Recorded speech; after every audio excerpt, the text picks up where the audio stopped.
कहीं दूर एक बहुत ही पुराना गांव था जिसका नाम था रतनपुर। चारों ओर बड़े बड़े पीपल के पेड़ और टूटी हुई पगडंडियां, जैसे हर चीज किसी रहस्य को छुपा रही हो। गांव के बीचों बीच एक बहुत ही पुराना कुआं था जिसे लोग शापित कुआं कहते थे। कहते हैं वहां कोई आत्मा कैद है जो हर बरसात के मौसम में किसी न किसी को अपने अंदर खींच लेती है। गांव वालों का मानना था कि जो भी उस कुएं के पास जाता है वो लौटकर कभी नहीं आता। बरसों पहले इसी कुएं में एक औरत की लाश पड़ी मिली थी। उसकी आंखें खुली हुई थी और चेहरा अजीब सी घृणा और तकलीफ से भरा था। उसके बाल आधे कुएं से बाहर लटक रहे थे। तब से लेकर आज तक लोग इस कुएं के पास जाने से डरते हैं। रात को कुएं से किसी औरत के रोने और सिसकने की आवाजें आती थी। गांव के कुछ बड़े बुजुर्गों का कहना था कि वो आत्मा उस कुएं में बस चुकी है और वो हर हाल में किसी को अपने पास खींच लेती है। कहानी की शुरुआत होती है रवि नाम के एक 23 साल के नौजवान से। रवि पढ़ाई पूरी करने के बाद अपने दादा दादी से मिलने गांव आया था। वो शहर में पला बढ़ा था और इन कहानियों को सिर्फ मनगढ़ंत मानता था। एक शाम जब सूरज ढल रहा था, हवा में अजीब सी ठंडक और सन्नाटा छा रहा था। रवि अपने बचपन के दोस्त मोहित और कुशल के साथ गांव के मंदिर के पास बैठा बातें कर रहा था। अचानक मोहित ने कुएं की कहानी छेड़ दी। तुम्हें पता है रवि, मोहित ने धीमी आवाज में कहा, इस कुएं में आज भी आत्मा कैद है। पिछले साल सावन के महीने में एक चरवाहा यहां से गुजरा था। उसकी लाश 3 दिन बाद इसी कुएं में तैरती मिली। उसका मुंह खुला था जैसे वो चीखते चीखते मर गया हो। रवि ने हंसते हुए कहा, तुम लोग भी ना इतनी पुरानी बातें आज तक याद रखते हो। भूत वूत कुछ नहीं होता, ये सब लोगों का वहम है। मोहित और कुशल ने उसकी ओर देखा। उनकी आंखों में डर साफ झलक रहा था। कुशल ने कहा, रवि तुम नए हो इसलिए तुम्हें पता नहीं। रात को इस कुएं से सच में आवाजें आती है। मेरे ताऊ जी ने खुद सुना है। रवि ने मुस्कुराते हुए कंधे उचकाए। मैं तो कल ही कुएं के पास जाकर देखूंगा। अगर कुछ हुआ तो मान लूंगा कि कोई आत्मा है। मोहित ने डर से उसकी बात काटी। पागल मत बन, अगर सच में कुछ हुआ तो तुझे कोई बचा नहीं पाएगा। लेकिन रवि ने उनकी एक न सुनी। उसका मन बना लिया कि अगली रात कुएं के पास जाकर खुद सब देखेगा। उसे यकीन था कि ये सब सिर्फ मनगढ़ंत कहानियां हैं। अगली रात रवि ने तय किया कि वो अकेले कुएं के पास जाएगा। आधी रात का समय था। हल्की हल्की बारिश शुरू हो चुकी थी। आसमान में बादल गरज रहे थे और बिजली की चमक से पूरा गांव एक पल को रोशनी में डूब जाता। रवि हाथ में लालटेन लेकर खेतों की पगडंडी से कुएं की ओर बढ़ रहा था। हर कदम पर उसे अजीब सी सिहरन महसूस हो रही थी, पर उसने अपने डर को झूठा तसल्ली देकर दबा लिया। जैसे ही वो कुएं के पास पहुंचा, हवा और ठंडी हो गई। उसने अपनी लालटेन कुएं की मुंडेर पर रखी। कुएं के पानी की सतह पर धुंध सी तैर रही थी। वो कुछ देर वहां खड़ा रहा। सब शांत था। उसके मन में आया कि दोस्त उसे बेवकूफ बना रहे थे। तभी अचानक पीछे से एक ठंडी हवा का झोंका आया और लालटेन की लौ बुझ गई। रवि ने घबराकर चारों ओर देखा। अंधेरे में सिर्फ बारिश की बूंदों की आवाज और दूर कुत्तों के भौंकने की गूंज थी। उसने हाथ से लालटेन की बाती जलाने की कोशिश की, लेकिन किसी ने जैसे उसके हाथ पर पकड़ ली हो। ठंडी और सख्त पकड़। उसके रोंगटे खड़े हो गए। उसने झटके से हाथ छुड़ाया और पलटा, पर वहां कोई नहीं था। वो सोच ही रहा था कि ये उसका वहम है कि अचानक कुएं से किसी औरत की करहाती आवाज आने लगी, मुझे बाहर निकालो। आवाज इतनी धीमी थी कि लगा जैसे कोई बहुत गहरी जगह से बोल रहा हो। रवि की सांसें रुकने लगी। उसने कांपते हुए कुएं में झांका। पानी की सतह पर किसी का धुंधला सा चेहरा उभरता दिखा। लंबे बाल और सफेद फीकी आंखें। औरत का चेहरा उसे सीधा देख रहा था। रवि डर से एक कदम पीछे हट गया। तभी वो चेहरा जैसे पानी से ऊपर उठने लगा। वो औरत पूरी की पूरी पानी से बाहर आ गई। उसके शरीर से पानी की बूंदें टपक रही थी। उसने हाथ बढ़ाया और फिर वही आवाज निकली, मुझे बाहर निकालो, मुझे मुक्ति दो। रवि की चीख निकल गई। उसने पीछे मुड़कर भागना चाहा, लेकिन जैसे उसके पैर जमीन से चिपक गए हों। शरीर ने काम करना बंद कर दिया था। वो वही खड़ा रहा। औरत ने धीरे धीरे हाथ बढ़ाया और उसके गले को छू लिया। एक ठंड जैसे उसकी हड्डियों तक उतर गई। उसने चीखने की कोशिश की पर आवाज नहीं निकली। अचानक बिजली कड़की और चारों ओर सफेद रोशनी छा गई। कुछ पल के लिए उसे औरत का चेहरा साफ दिखा। वो वही औरत थी जिसकी लाश सालों पहले कुएं में मिली थी। उसकी आंखें अब भी खुली थी, लेकिन उनमें से खून बह रहा था। रवि की सांसें अटकने लगी।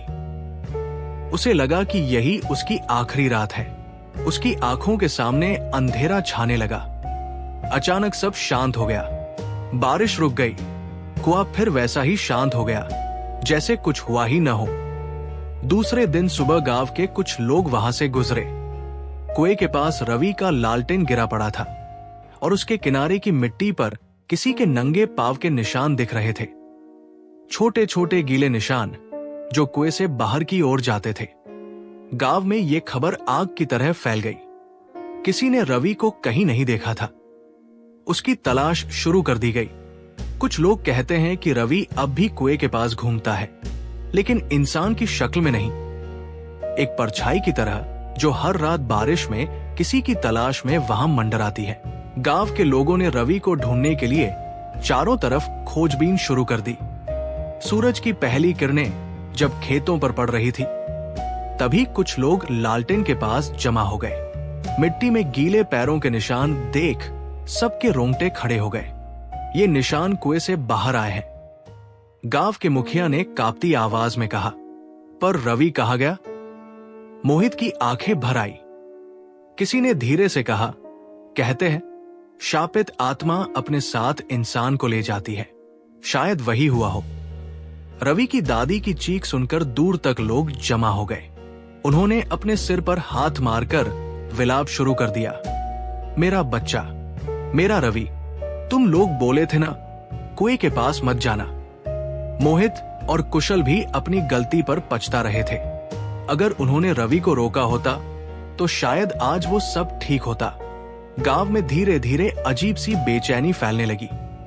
कुएं को चारों ओर से बांधने की कोशिश की गई। गांव के पुजारी ने कहा, आज रात हवन होगा, आत्मा को शांत करना होगा, वरना ये प्रेत हमारे गांव को बर्बाद कर देगा। रात का समय हो चला। लोग मंदिर में हवन की तैयारी कर रहे थे। हवाओं में अजीब सी बदबू घुलने लगी, जैसे सड़े हुए पानी या किसी पुरानी लाश की गंध हो। कुछ लोग कहने लगे कि ये गंध कुएं से आ रही है। हवन शुरू होते ही आकाश में बादल घिर आए। तेज हवाएं चलने लगी। अचानक मंदिर की ज्योति बुझ गई। पुजारी ने आंखें बंद कर मंत्र पढ़ना शुरू किया। भूत प्रेतात्मा ने शांति शांति शांति। तभी एक औरत की कराहती आवाज मंदिर के बाहर से आई, मुझे मुक्त करो। ये वही आवाज थी जिसे रवि ने पिछली रात सुना था। लोग डर के मारे कांपने लगे।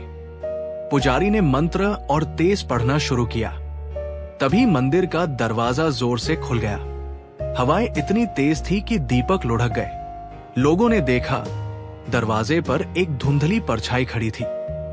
लंबे गीले बाल, साड़ी का घूंघट और आंखें जिनमें कोई करुणा नहीं, बस क्रोध भरा था। मुखिया ने कांपती आवाज में पूछा, तुम कौन हो? परछाई ने धीरे से कहा, मुझे क्यों रोका? मैंने उसे बुलाया, उसे मुक्त करने। किसे मुक्त करने? रवि। लोगों की आंखों में दहशत छा गई। मोहित और कुशल ने एक दूसरे का हाथ कसकर पकड़ लिया। वो रवि को छोड़ दो, हमें माफ कर दो, किसी और ने रोते हुए कहा, लेकिन आत्मा जैसे सुनी नहीं रही थी। उसकी परछाई धीरे धीरे हवा में उठने लगी। उसका चेहरा साफ दिखाई देने लगा। वही सफेद सूजी हुई त्वचा, खून से सनी आंखें। पुजारी ने मंत्र की माला उठाई और आत्मा की तरफ फेंक दी। जैसे ही माला उसके शरीर को छुई, हवा का झोंका और तेज हो गया। मंदिर की दीवारें थरथराने लगी। तभी आत्मा ने सिर उठाकर चीखा, एक कर्कश, डरावनी चीख जो सीधी दिल में उतरती थी। उस चीख के साथ बिजली चमकी और लोगों की आंखें कुछ पल के लिए बंद हो गई। जब उन्होंने आंखें खोली तो परछाई गायब थी। सिर्फ मंदिर के फर्श पर पानी की लकीरें बची थी। मोहित ने कांपती आवाज में कहा, रवि अब कभी वापस नहीं आएगा। लेकिन कहानी यही खत्म नहीं हुई। अगले दिन गांव में और भी अजीब बातें होने लगी। कुछ औरतों ने कहा कि कुएं के पास से गुजरते हुए किसी ने उनका हाथ पकड़ा। एक बुजुर्ग महिला ने कहा, मैंने अपनी आंखों से देखा, कुएं के अंदर कोई खड़ा था और वो रवि की तरह दिख रहा था। मोहित और कुशल का दिल बैठ गया। क्या रवि सच में उस आत्मा के साथ कुएं में कैद हो गया था? उस रात मोहित को नींद नहीं आई। उसकी आंखों के सामने रवि का चेहरा घूम रहा था। तभी आधी रात को उसके दरवाजे पर दस्तक हुई। धीमी धीमी, रुक रुक कर, धक धक करते दिल से उसने दरवाजा खोला। कोई नहीं था। उसने बाहर झांका, सन्नाटा। लेकिन जब दरवाजा बंद करने ही वाला था, तभी उसने फुसफुसाहट सुनी, मुझे मुक्त करो। वो आवाज रवि की थी। मोहित ने कांपते हुए हाथ से दीपक उठाया और आंगन में कदम रखा। बारिश फिर से शुरू हो चुकी थी। बिजली चमक रही थी। कुएं की दिशा से किसी की परछाई आ रही थी और वो रवि जैसा ही दिख रहा था। वो सीधा मोहित की तरफ बढ़ा। बारिश की बूंदों में उसके चेहरे पर वही डर और वेदना थी। उसकी आंखें खाली थी, जैसे सब कुछ खो चुका हो। मोहित, मुझे मुक्त करो। मोहित पीछे हटने लगा। उसकी टांगे कांप रही थी। रवि, तब तू जिंदा है? मुझे मुक्त करो। अचानक बिजली की जोरदार कड़क से सब रोशनी में डूब गया और अगले पल परछाई गायब हो गई। मोहित वही गिर पड़ा। उसकी सांसें अटकने लगी। घर के लोग दौड़कर बाहर आए। मोहित होश में नहीं था। गांव में अगले दिन ये खबर फैल गई, रवि अब आत्मा बन चुका था। शापित कुआं उसे हमेशा के लिए कैद कर चुका था। लेकिन उसकी आत्मा अब भी मुक्त होने के लिए तड़प रही थी। रात को कोई भी गांव वाला कुएं के पास नहीं जाता। कहते हैं, बारिश की रात में रवि की परछाई कुएं की मुंडेर पर खड़ी मिलती है। उसके होंठ फड़फड़ाते हैं, मुझे मुक्त करो। कुएं के रहस्य ने पूरे गांव को डर के साए में डाल दिया था। हर कोई जानता था, ये कहानी अभी पूरी नहीं हुई। रवि की परछाई के बाद पूरा गांव जैसे मौत की चुप्पी में डूब गया। जो लोग कभी उसे उसकी हिम्मत के लिए जानते थे, अब उसी का नाम सुनकर कांप उठते थे। बुजुर्गों ने साफ कह दिया, कुएं से दूर रहो। अब वो पहले से ज्यादा प्यासा हो गया है। मोहित को उस रात का डर अब भी पीछा कर रहा था। उसे हर वक्त ऐसा लगता जैसे कोई उसके पीछे खड़ा हो। कभी अपने कमरे के कोने में कोई परछाई, कभी दरवाजे पर धीमी दस्तक। रातें अब कभी वैसी नहीं रही। मोहित ने अपने दादा से पूछा, दादाजी, ये कुआं इतना शापित कैसे हो गया? क्या किसी ने इसे श्राप दिया था? दादाजी ने लंबी सांस भरी। उनका चेहरा और झुर्रियों में गहराई आ गई। बहुत साल पहले, अंग्रेजों के जमाने में, ये कुआं ही उनका छुपा ठिकाना था। कहते हैं, इस कुएं में कैद करके कई मासूम औरतों को तड़पा तड़पा कर मारा गया। उनके करहाने की आवाजें आज भी कुएं में गूंजती है। वो औरत जिसका चेहरा रवि ने देखा, वो उन कैदियों में सबसे छोटी थी। सब उसे शांता कहते थे। उसकी आत्मा तब से मुक्त नहीं हुई। मोहित ने सिहरन महसूस की। क्या शांता वही आत्मा थी जो अब रवि की भी कैद कर चुकी थी? अगले कुछ दिन गांव में सन्नाटा पसरा रहा। कोई कुएं की तरफ जाने की हिम्मत नहीं कर रहा था। लेकिन मोहित को चैन नहीं मिल रहा था। हर रात उसे वही आवाज सुनाई देती, मुझे मुक्त करो। वो सोचने लगा, अगर सच में रवि की आत्मा फंसी है तो क्या वो उसे निकाल सकता है? क्या आत्मा को मुक्ति दिलाई जा सकती है? एक रात उसने ठान लिया। उसने कुशल को बुलाया। कुशल, मुझे उस कुएं तक चलना होगा। मुझे रवि से बात करनी है। अगर कुछ हुआ तो तुम गांव वालों को बुला लेना। कुशल की आंखें डर से फैल गई। तू पागल हो गया है क्या? अगर कुछ हो गया तो?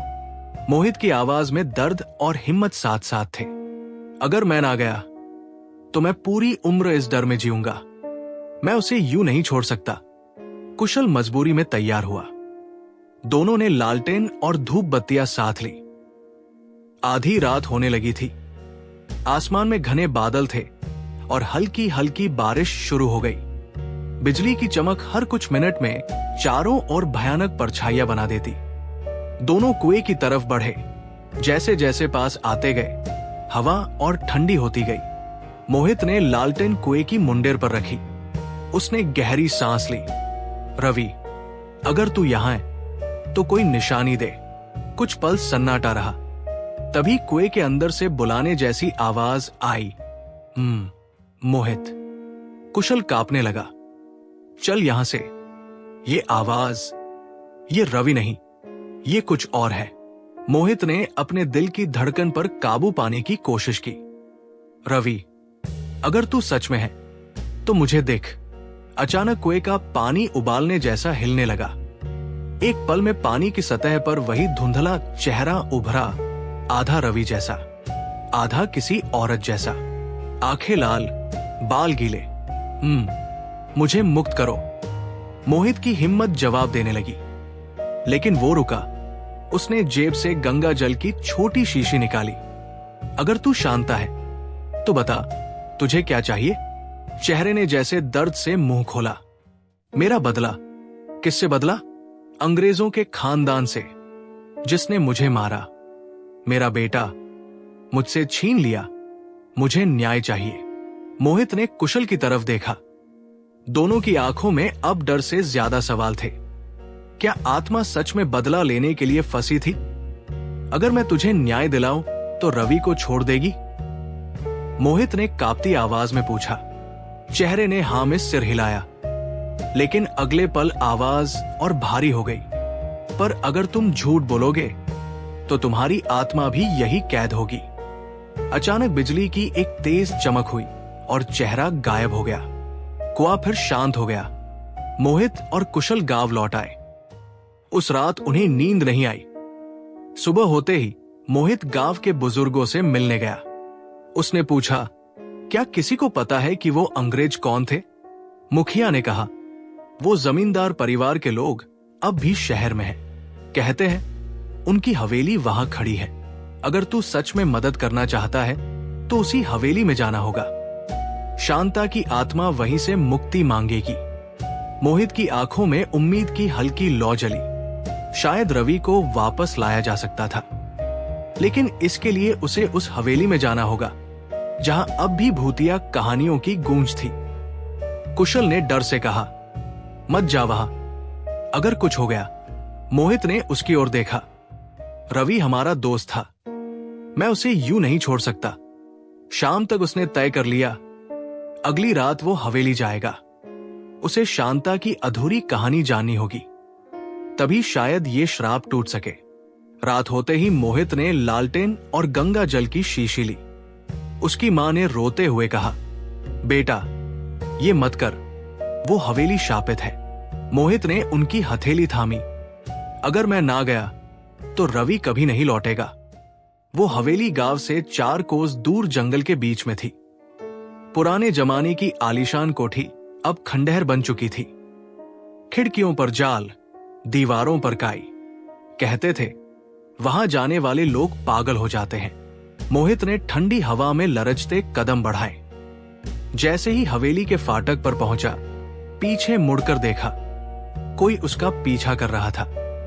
अंधेरे में सफेद साया झलक रहा था। वो फाटक के अंदर गया। दीवारों पर अंग्रेज अफसरों के पुराने चित्र टंगे थे। उनमें से एक औरत की तस्वीर टूटी पड़ी थी। वही चेहरा, वही आंखें, शांता। मोहित ने तस्वीर उठाई। तभी पीछे से दरवाजा बंद हो गया।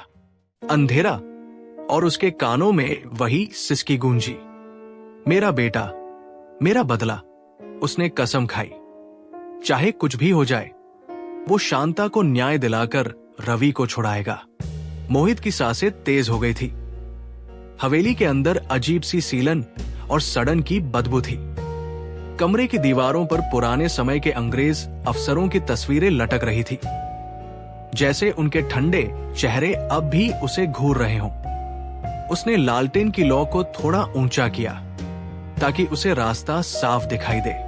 जैसे ही वो उस टूटे हुए ड्राइंग रूम में पहुंचा, उसने देखा फर्श पर एक पुराना संदूक रखा था। उसके ऊपर धूल जमी थी।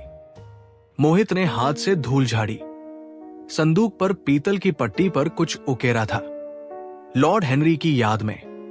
मोहित के रोंगटे खड़े हो गए। यही वो अंग्रेज अफसर था जिसने शांता को कैद किया था। शायद इसी संदूक में कुछ ऐसा था जो आत्मा की मुक्ति का कारण बन सकता था। उसने कांपते हाथों से संदूक खोला। अंदर से एक पुरानी डायरी मिली जिसका चमड़ा सड़ चुका था।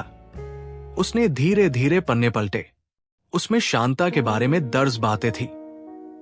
मुझे मजबूरन उसे बंद करना पड़ा। उसकी आंखों में आग थी। उसने कसम खाई थी कि वो मेरी नस्ल को खत्म कर देगी। उसकी चीखें अब भी कुएं से आती है। मैं जानता हूं ये श्राप यूं ही खत्म नहीं होगा। मोहित ने डायरी को सीने से लगा लिया। ये वही सबूत था जिसे आत्मा चाहती थी। तभी हवेली की दीवारों से आवाज आई, मेरा बदला, मुझे न्याय चाहिए। मोहित ने तेज आवाज में कहा, मैं तुम्हें न्याय दिलाऊंगा शांता। मैं पूरी दुनिया को बताऊंगा कि तुम्हारे साथ क्या हुआ। अचानक हवेली में तूफानी हवा चलने लगी। खिड़कियां जोर जोर से फड़फड़ाई। मोहित ने लालटेन कसकर पकड़ ली। तभी कमरे के बीच धुंधला साया प्रकट हुआ। वही औरत, गीले लंबे बाल, सफेद साड़ी, आंखों में बेबसी। मुझे मुक्त करो। मोहित ने डायरी उसकी ओर बढ़ाई। ये तुम्हारा सच है। अब कोई तुम्हें झूठी कहानी में कैद नहीं करेगा। साया कुछ पल तक डायरी को देखता रहा। फिर उसके चेहरे पर जैसे सुकून फैल गया। उसकी आंखों से पानी की 2 बूंदें गिरी। उसने धीमे से कहा, तुमने मुझे मुक्त कर दिया। अचानक हवा थम गई। लालटेन की लौ स्थिर हो गई। कमरे में अजीब सी शांति छा गई। साया धीरे धीरे फीका होता गया और कुछ पल में वहां से हमेशा के लिए गायब हो गया। मोहित की आंखों में आंसू थे। उसने एक गहरी सांस ली। यही पल उसके डर का अंत था। अब रवि भी आजाद हो सकेगा। वो तेज कदमों से हवेली के बाहर निकला। रात का सन्नाटा अब डरावना नहीं था। उसे भरोसा था सब खत्म हो गया। गांव लौटते ही उसने सब लोगों को सच्चाई बताई। बुजुर्गों ने कहा, अब वो आत्मा मुक्त हो गई। अब ये श्राप कभी नहीं लौटेगा। अगली सुबह कुएं की ओर सभी गांव वाले इकट्ठा हुए। मोहित ने गंगा जल छिड़का और हाथ जोड़कर प्रार्थना की, शांता, तुम्हें अब शांति मिले। तभी कुएं के पानी में हलचल हुई। मोहित ने देखा, पानी की सतह पर रवि का चेहरा कुछ पल के लिए उभरा और मुस्कुराया। वो मुस्कुराहट कह रही थी, धन्यवाद। मोहित की आंखें भर आई। अब उसे पता था उसका दोस्त मुक्त हो चुका है। अब ये गांव फिर से चैन की सांस ले सकेगा। वक्त गुजरता गया। लोग कहते हैं शापित कुआं अब शांति का प्रतीक बन गया। रात के सन्नाटे में अब किसी औरत की कराहन नहीं सुनाई देती। बस कभी कभी बारिश की बूंदें उस पुराने कुएं की मुंडेर पर गिरती है, जैसे शांता की आत्मा आखिरी बार धन्यवाद कह रही हो। और रवि, उसकी यादें अब मोहित के दिल में अमर हो गई। अगर आपको ये सच्ची डरावनी कहानी पसंद आई हो तो प्लीज हमारे चैनल को लाइक करें, सब्सक्राइब करें और अपनी राय जरूर बताएं। आपकी हिम्मत हमें ऐसी और कहानियां लाने की ताकत देती है। धन्यवाद।